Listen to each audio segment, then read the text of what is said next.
Ganda ng araw ngayon, no? Sakto, ligo na naman ng mga dragon. Ayun lang, takot sa tubig. Galit na naman yung hinamunggal eh. Nagpapakita na ng alangala eh. So today, may itatry tayong treats sa mga dragon natin, itong blueberry. Maganda daw health benefits sa kanila nito, basta in moderate, kaya why not, diba? Try natin. You know, tamang chill lang ang Beldora. So mamaya na natin sila pakainin since putok na putok yung araw. Paliguan muna natin sila.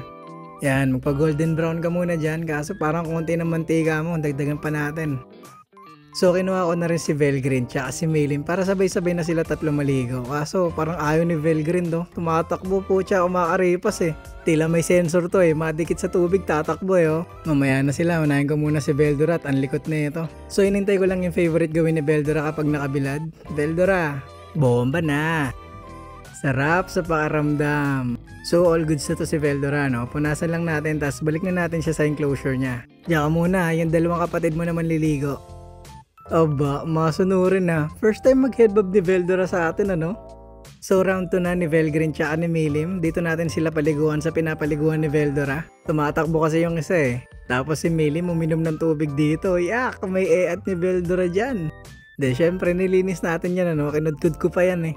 Si Milim chill lang ngayon. Kaso ito, Diyos ko po, parang nag-aura farming oh.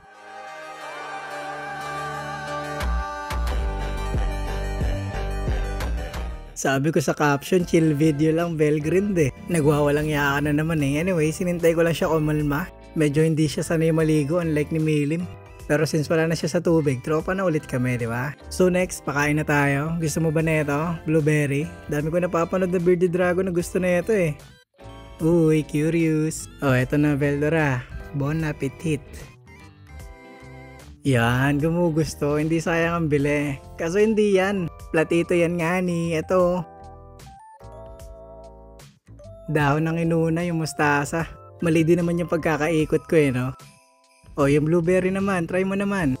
Ay, ano ba yan? Dat pala hiniwa ko, no? Feeling ko kasi kaya niya eh. Round 2, round 2. Yun, pasok. Kaso ang laki. Sige, banatan mo. Dadagukan kita pag nabulunan ka. Wow, sarap ba? Feeling ko na trauma siya, hindi niya makain eh. Umayaw na eh. Wala na, nagtago na. Iniwan ko na lang sa food dish niya to mismo para kung gusto niya pa kumain, babalikan niya na lang.